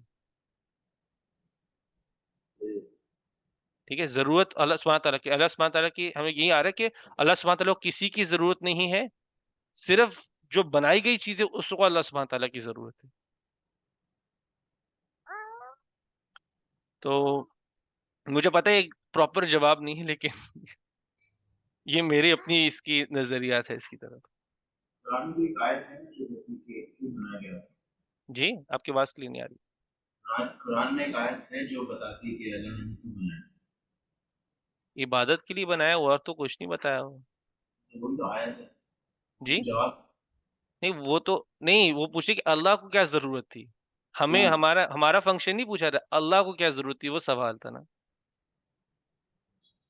क्या फिर तो सवाल पूछ बन जाएगा ना कि अल्लाह को हमारी इबादत की जरूरत है, तो वो भी गलत है। अल्लाह को हमारी इबादत की जरूरत नहीं है, जरूरत में हम हैं, अल्लाह नहीं है। तो वैसे वो सवाल अगर आप यानी कि उसको थोड़ा डीप जाएंगे तो आपको बहुत कोई दूर खींच देगा इस जवाब से। तो इंशाल्लाह। हाँ, और कोई सवाल हो? पहले शुरू करते हैं, एक मिनट देखते हैं ऑनलाइन कौन है। ये अ, सब कर जी जी, आप पूछे बिस्मिल्लाह। सूरत फलक में हमने सारा ये ब्लैक मैजिक के बारे में पढ़ा, लेकिन ये भी है ना कि काफी लोग ये कहते हैं कि ब्लैक मैजिक इतना स्ट्रांग है कि किसी को कत्ल भी कर सकता है, किसी को मार भी सकता है। तो हमने तो यही पढ़ा कि सब कुछ अल्लाह की मर्जी से होता है, कि अल्लाह की पावर ज्यादा स्ट्रांग है ब्लैक मैजिक किसी भी चीज से। तो फिर क्या ये सही होगा कि ये समझना सही है कि ब्लैक मैजिक या कोई सा भी मैजिक हो कि इंसान कत्ल कर सकता है, फिर उसकी पावर ज्यादा स्ट्रांग देखिए, है? वैसे ये असल में ना, ये जो चीजें हैं ना, स्पेशली ऐसे रिलेटेड होती हैं कि कत्ल भी कर सकता है, ये भी कर सकता है, वो कर सकता है। ये असल में थोड़ा सा ना, इनमें मिलावटी बातें भी बहुत हैं। इसको वैसे चीज को सही तरह समझने वाली चीज है। कुरान में जो सिहर के बारे में आया हुआ है कि सिहर से क्या होता है, उसमें आता है मेनली कि हस्बैंड वाइफ का रिश्ता तुड़वाने के लिए सिहर हो रहा है। ठीक है, वो उसके लिए मेन आया हुआ है। उसके अलावा कि क्या है उसकी मुझे नॉलेज नहीं है, उसकी मुझे उस तरह से नॉलेज नहीं है, तो मैं वो नहीं क्लेम करूंगा यहाँ पे कि वो सिहर किसी को मरवा सकता है या क्या करवा सकता है। वो, अगर आपको उसका जवाब चाहिए तो खैर मैं अपने टीचर से पूछ सकता हूँ, लेकिन मेन चीज तो ये है कि बहुत सारी चीजों में मिलावट भी बहुत है, यानी कि बनाई हुई स्टोरीज हैं। कितना कुरान क्लेम करे, कितना अहादीत में है, क्या वो सही अहादीत है कि नहीं, तो वो पहले आपको समझना होगा। और फिर इन चीजों को, जो पावर है वो फिर एसोसिएट करनी पड़ेगी। कभी कभी हम लोग इन चीजों को ज्यादा पावर दे देते हैं। अल्लाह सुब्हान ताला ने हमें इस मखलूक के ऊपर ही बनाया हुआ है, हम अशरफुल मखलूकात है, तो इस मखलूक के भी, जिन्नों के भी हम ऊपर हैं। तो उसको समझने के लिए आप पहले ये क्लियरली देखो, यानी कि आपको जब भी आप एविडेंस की बात करोगे तो आपने पहले एविडेंस को भी चेक करना है कि वो एविडेंस ऑथेंटिक है कि नहीं। और इन चीजों को एक्स्ट्रा पावर देने की कोई भी जरूरत नहीं है। आप शैतान को जब एक्स्ट्रा पावर देते हो तो वो आप पे हावी होता है, हावी हो सकता है, क्योंकि आपको वसवसे वो ज्यादा डालेगा। ये मेरे वसवसे तो सुन रहा है, ये इंसान मेरे वसवसे सुन रहा है, तो अब जनरली मैं भी आपके ऊपर वसवसे डालते जाऊंगा। शैतान को चलो थोड़ी देर साइड में भी करते हैं, मैं आपके ऊपर वसवसे डालते जाऊंगा। आप मेरी बात मानते जाएंगे तो मेरी तो आसान हो जाएगा, फिर मैं आपको जो मर्जी बोलूं आपने मानना है। मैं अगर आपको हर रोज आके बोलूं, मैं आपको एग्जाम्पल और वसवसे के तौर पे मैं बोलूं इकरा कमजोर है, इकरा कमजोर है, इकरा कमजोर है, थोड़े दिन बाद आप भी मानना शुरू कर देंगे। हम्म, अगर आप अपनी प्रोटेक्शन में नहीं होंगे, अपने माइंड को प्रोटेक्ट नहीं कर रहे होंगे, अपने दिल को प्रोटेक्ट नहीं कर रही होंगी, स्ट्रांग नहीं करूंगी, एक ना एक दिन वो दीवार टूट जाएगी। बोलो इकरा कमजोर है, इकरा कमजोर है। मैं फिर वक्फे के बाद आऊं, मैं 5 मिनट बाद आऊं, मैं घंटे बाद आऊं, इकरा कमजोर है, इकरा कमजोर है, इकरा कमजोर है। साइकोलॉजिकली आपको लगने लगेगा आप कमजोर ही है।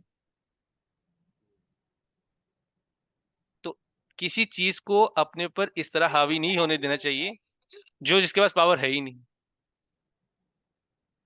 तो इंशाल्लाह यानी कि इसके बारे में अगर आपको कोई तफसील, अगर स्पेसिफिक कोई क्वेश्चन हो जो आपको जानना हो, तो वो इंशाल्लाह वो मैं खैर प्रॉपर सोर्स से आपको देख के फिर मैंने के पूछ के बता सकता हूँ। लेकिन ये इतना डीप जाने की कोई कई चीज़ों पे कि ये अल्लाह के आगे तो नहीं है ये चीज़ें। अल्लाह सुब्हान ताला के आगे नहीं है ये चीज़। ये कलाम हमें दिया गया हुआ है प्रोटेक्शन के लिए, और ये कलाम काफ़ी है, काफ़ी है उन चीज़ों की। ये कलाम के आगे वो कुछ भी नहीं है। मेरे अपने एक टीचर हैं जो बहुत रुकिया वैसे कर चुके हुए हैं।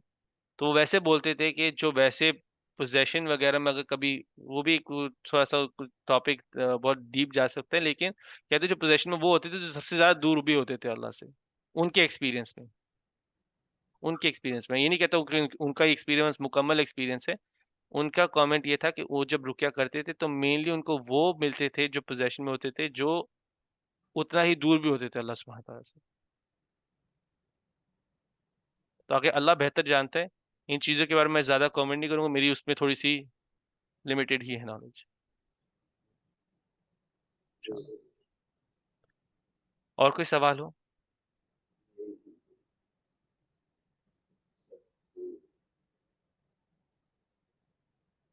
अच्छा, चलो ठीक है इंशाल्लाह। चले फिर हम लोग इधर से ही स्टार्ट करते हैं सबके साथ। तो अब इकरा आप स्टार्ट करें इंशाल्लाह। मेरा आज का ये रिफ्लेक्शन था कि हमें काफ़ी ऐसी चीज़ों से डर लगता है कि नज़र से या फिर ऐसे ब्लैक मैजिक से कि जादू टोना हो जाए, हम बहुत डरते हैं। तो आई थिंक कि अक्सर हम अगर पाकिस्तान की मेजरली बात करें तो लोग काफ़ी जाते हैं बाबे और पीरों के पास, या फिर ना कोई बहुत बड़े आलिम के पास चले जाएंगे कि आप हम पे कोई तावीज़ दे दें हमें कोई, या फिर कुछ भी दे दे इससे हमारी कनेक्शन हो। लेकिन हम ये भूल जाते हैं कि अल्लाह ने हमें ये जो जो 3 सूरत दी हुई है, ये हमारे लिए एक गिफ्ट है अल्लाह की तरफ से, मुझे लगता है कि ये प्रोटेक्शन का जरिया है। और रुकिया तो इंसान अपने पे खुद भी कर सकता है, जरूरी नहीं किसी को बुलाया है। तो ये एक बहुत स्ट्रॉन्ग शील्ड है हमारे लिए, जो हमें सुबह शाम के अस्कार में भी मेंशन किया गया है कि आपने 3 दफा लास्ट 3 सूरत पढ़नी है, फिर आपने कुछ लिखना है। बाकी हमें ध्यान में रखना चाहिए और बाकी चीज़ें डरना नहीं चाहिए। जैसे आपने कहा कि इनको हावी नहीं करना चाहिए। आज को मेरा ये रिफ्लेक्शन। जज़ाकल्लाह खैर। अरे अच्छा, वैसे तो रिफ्लेक्शन था। तावीज़ वगैरह की तो वैसे ही कोई जगह नहीं है। तावीज़ वगैरह की कोई जगह नहीं है। उसके अलावा भी आपको खुद प्रोटेक्शन करने के लिए टूल्स दे दिए गए हुए हैं। हाँ, एक्सट्रीम केस हो, कुछ ऐसा हो, तो आप रुकिया की मदद ले रहे हैं, वो उसमें कोई हर्ज नहीं है। जहाँ पे आप खुद ना कर पा रहे हो, क्योंकि नबी सल्लल्लाहु अलैहि वसल्लम ने जैसे आयशा रज़ियल्लाहु को भी कहा था जब बीमार थे कि मेरे ऊपर पढ़ के कर दो, जब वो बीमार थे। तो आप वैसे किसी से ऐसे मदद ले रहे हैं कि कोई मेरे पे आके वैसे पढ़ दे जब आप नहीं कर पा रहे हो, तो उसमें कोई हर्ज नहीं है। लेकिन अल्लाह ने टूल्स हमें दे दिए हुए, इन चीज़ों से डरने की कोई ज़रूरत नहीं है। ये चीज़ें हैं, उन पे वैसे ईमान रखते हैं कि वो चीज़ें हैं। जैसे अल आइनुल हक, कि नज़र है, नज़र हक है, कि वो है, एग्जिस्ट करती है, ठीक है, करती है। मेरा काम है अपनी प्रोटेक्शन करूँ। मेरा काम है, मेरे बच्चे हैं तो मैं अपने बच्चों के भी पढ़ के फूकूंगा। वो नहीं पढ़ सकते अभी, मैं उन पे भी पढ़ के फूकूंगा। तो मेरे काम प्रोटेक्शन करना है, मुझे अल्लाह ने टूल्स दिए हैं। अब मेरे पास है, मुझे एक दीवार के अंदर एक कील ठोकना है, हथौड़ा है, लेकिन मेरे को, मैंने हथौड़ा इस्तेमाल नहीं करना, लेकिन मैंने वो ठोकना है। तो ऐसे तो नहीं चलेगा ना। तो आपको दिए हुए टूल्स, कोई हिफाजत के लिए टूल्स दिए हुए हैं, आप इस्तेमाल करें उनको, और उन पे ईमान के साथ इस्तेमाल करें। ईमान ज्यादा जरूरी है। मेरा बिलीफ है, मेरा ईमान है, ये सूरा काफी है, इसके आगे कुछ नहीं बढ़ेगा, ये सूरा काफी है। वो ईमान ज्यादा जरूरी है। मैं पढ़ रहा हूँ, ये काफी है, अभी कुछ नहीं होगा, अल्लाह सुब्हानहू तआला की पनाह में। और बार बार पढ़ूंगा, नमाजों के बाद भी पढ़ूंगा, जो जो भी खा गया हुआ है, जो नबी सल्लल्लाहु अलैहि वसल्लम के तरीके में से था। सोने से पहले पढ़ूंगा, उठ के पढ़ लूंगा, नमाजों के बाद पढ़ लूंगा, काफी है इतना। उसके अलावा वैसे अल्लाह के जिक्र में भी रहे। वैसे ही मैं वैसे ही चीज नोट की भी है, मैं वैसे एक इत्तेफाक से मैं ना एक, जैसे मैंने एक क्लिप देखा था, पता नहीं कोई पाकिस्तानी ड्रामा था, वो बहुत ज्यादा एम्फसाइज कर रहा था, कोई अल्लाह का जिक्र भी कर रहा है, उसको भी कोई आके मार के चले गया। तो ये सब चीजें गलत है, ऐसा नहीं होता। ठीक है। तो वो इन चीजों से मैं कह रहा हूँ कि कई चीजें मिलावट में भी हैं। आपको पहले उसको भी क्लियर करना है कि कौन सी चीज सच में हक पर है और कौन सी चीज बातिल है, कौन सी चीज गलत है। उनको क्लैरिफाई करके फिर आप उसके ऊपर बात करेंगे तो फिर कोई हर्ज नहीं है। लेकिन जो चीज नहीं सही है वो नहीं सही है, जो चीज सही है, जो अल्लाह सुब्हानहू तआला ने कह दी, भी नबी सल्लल्लाहु अलैहि वसल्लम ने कह दी है, उसके बाद तो कोई कहने वाली बात नहीं है। इंशाल्लाह। चले जुनैर, बिस्मिल्लाह। मेरे ख्याल में जो हमने सूरह पढ़ी है, सूरह इखलास, जो हम हर ऑलमोस्ट हर नमाज में पढ़ते हैं, इस सूरह का जो मीनिंग है वो काफ़ी डीप है। अगर हम इसको समझ के पढ़ें तो हम दूसरे लोगों को भी इस्लाम की तरफ रुजू कर सकते हैं कि ये सूरह, जैसे कहा जाता है कि one third of the Quran है। अगर आपको अल्लाह के बारे में किसी को बताना है तो आपको, अगर आपसे आके पूछे कि आपका खुदा क्या है, तो आप ये सूरह अगर आप उसको बताएं तो बहुत ही सिंपल है और बहुत इजी तरीके से वो समझ सकते हैं हमारा बिलीफ क्या है। चले जज़ाकल्लाह खैर। वैसे सूरह अहद बहुत ही एक इजी समरी किसी को बताने की कि अल्लाह कौन है, इजी समरी है। और यानी कि आपको एक जैसे वो सेटअप दे रहे थे ना, आपको बताए थे कि आप ये बता दो कि अब इस क्राइटेरिया में आपके हिसाब से जो फिट होता है वही खुदा है। तो अल्लाह के अलावा और कोई फिट नहीं होगा उसमें। अल्लाह सुब्हानहू तआला के अलावा कोई उस क्राइटेरिया पे फिट नहीं होगा। तो बहुत इजी इंट्रोडक्शन है, किसी को बताना हो ना कि अल्लाह कौन है, बहुत इजी इंट्रोडक्शन है। चले कोमल, बिस्मिल्लाह। मेरा भी आज का रिफ्लेक्शन एक तरह से मिलता है कि अल्लाह ताला ने हमें ये गिफ्ट दिया हुआ है प्रोटेक्शन करने के लिए अपनी, क्योंकि नजर बढ़ा तो और उसके साथ साथ हसद का भी हमें क्लोज नहीं है। हाँ, हम प्रोटेक्शन मांग सकते हैं अल्लाह से, मगर हम कंप्लीटली उसे कहते हैं कि वर्ड उसका नहीं है कि हम कहते हैं कि हम पूरी तरह से बीमारी से हम खत्म हो जाए, तो ऐसी चीज़ नहीं है। वो हाँ, हम प्रोटेक्शन मांग सकते हैं क्योंकि वो चीज़ बार बार आती है, जैसे आपने सूर्यनाथ में भी बताया था कि ऐसी चीज़ रिपीटेड होती है। तो इंसान का एक नज़र देखना वो भी हसद की तरफ ही आ जाता, तो उससे भी आपको लाइक हसद में भी आ जाता और आपको नजर भी लग जाती है, जैसे हम इजी वर्डिंग में कहते हैं। तो उसका ये हो सकता है कि आप एक तो तकवा रखें अल्लाह पर, और एक आप सब्र से काम लें। पेशेंस और तकवा ये बहुत बहुत ज़रूरी चीज़ होती है, जो आपके साथ इस तरह कुछ हो रहा होता है तो आपको पता होता है कि अल्लाह ताला ने भी इस आजमाइश में डाला और वो ही निकालने वाला भी है। आप चाहे आजमाइश किसी तरह से भी है, अगर हम लोग यहाँ पर हसद की नज़र से देखते हैं या फिर हम लोग कोई ईगल आई की तरफ से देखते हैं या हमारे ऊपर लाइक ब्लैक मैजिक कुछ भी हुआ था, ये सारी चीज़ें आजमाइश की तरफ ही लेकर जाती है। तो उस चीज़ से भी निकलने के लिए हमें सिर्फ और सिर्फ अल्लाह का सहारा लेना चाहिए, और अल्लाह ताला ने बनाया ही इसीलिए हमें, ताकि हम उसी की तरफ बार बार जाएं, उसी की तरफ उसी को पुकारें, उसी की तरफ बार बार जाएं, उसी से मदद लें। चले जज़ाकल्लाह खैर। काफी अच्छा रिमाइंडर था, मेरे माइंड में पॉइंट आया था तो स्लिप हो गया, लेकिन इंशाल्लाह अगर वापस आता है तो मैं शेयर करूंगा इंशाल्लाह। चलिए शोएब आप। आज का मेरा रिफ्लेक्शन है, आज जो जो बात कर रहे थे कि जब शैतान हमारे दिमागों में चीज़ें डालते हैं और हम लोग उस तरफ जाते हैं और हम लोग एक नाम दे देते हैं कि हमें हमसे शैतान ने करवाया, लेकिन असल में होते ही हम लोग हैं करने वाले। लाइक ये कोई अपने आप पे नहीं कभी डालता कि कल हम ही रहे हैं, शैतान ने हमें सिर्फ बोला है करने के लिए। लेकिन सारा जितना भी 90% का जो एक्ट होता है वो तो सिर्फ हम लोग अपनी मर्जी से कर रहे होते हैं, वो तो शैतान का बस 5 to 10% का होता है।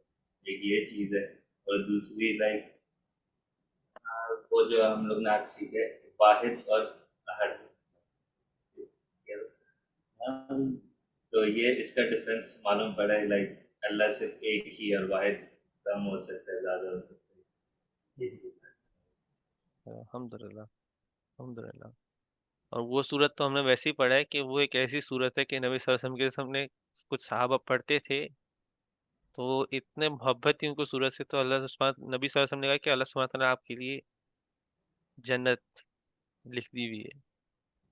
यानी कि उस सूरा से मोहब्बत में इतनी पावरफुल भी है, अल्लाह के कलाम में वैसे ही इतनी पावरफुल है। तो इंशाल्लाह अगर पढ़ते हैं समझ से, कंटिन्यूअसली कंटिन्यू भी करेंगे पढ़ना तो कोई हर्ज नहीं है।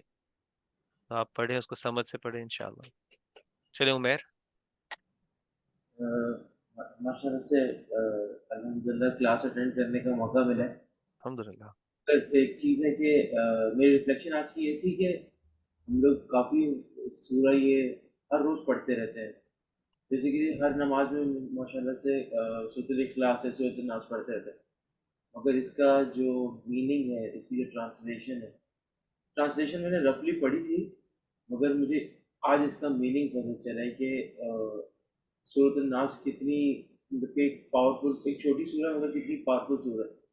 और उसका जो जैसा आपने बताया कि जो पहले कुलाउज़ु बिरब्बिन नास, मालिकिन नास, इलाहिन नास, ये कितनी इम्पोर्टेंट और ये कितनी ज़रूरतमंद चीज़ है वो, जो हम लोग अल्लाह के इतने सारे नाम लेके कि इंसानों का रब, जैसे कि मालिकिन नास, इलाहिन हम्म। नास। तो उस चीज़ में भी काफ़ी मतलब कि अंडरस्टैंडिंग हुई है कि ये कितनी इम्पोर्टेंट चीज़ है, जिसको हम लोग हर रोज़ पढ़ते हैं मगर समझते नहीं हैं। तो आज का मेरा रिफ्लेक्शन यही है बस। चले अल्हम्दुलिल्लाह। अल्लाह सुब्हानहू व तआला हम सबको जो भी सीखा है उसको अमल में लाने की तौफीक दे। और अल्लाह सुब्हानहू व तआला कोई भी वैसे ही हम जो डिस्कशन करते हैं उसमें अगर कोई ज्यादती हो या कोई कमी हो तो अल्लाह सुब्हानहू व तआला उसके लिए भी अ, हमें माफ़ करे। और इंशाल्लाह हम लोगों ने जो भी एफर्ट बनाते हैं उसको कबूल करें इंशाल्लाह। और हमारे लिए यानी कि कुरान जैसे आखिरत में भी वो हमारे हक में हो, हमारे खिलाफ ना हो। क्योंकि हम ये इल्म जो ले रहे हैं ये हमारे खिलाफ तब हो जाएगा जब हमने इस पे अमल नहीं किया होगा। तो हम दुआ करते हैं कि ये जो इल्म हम ले भी रहे हैं वो आखिरत में भी हमारे हक में हो और हमारे खिलाफ ना हो इंशाल्लाह। और वो तभी होगा जब हम इसको अमल में लेकर आएंगे। तो इंशाल्लाह इसी से ये जुज़ मुकम्मल होता है। तो जुज़ अम्मा पूरा हो गया हुआ है। और इंशाल्लाह फिर हम लोग अभी नेक्स्ट किस चीज़ से स्टार्ट करेंगे वो आपको अगली क्लास में पता चलेगा इंशाल्लाह। चलो, चलो, सुब्हानक अल्लाहुम्मा व बिहम्दिक नशहदु अन ला इलाहा इल्ला अंत नस्तगफिरुका व नतूबु इलैक।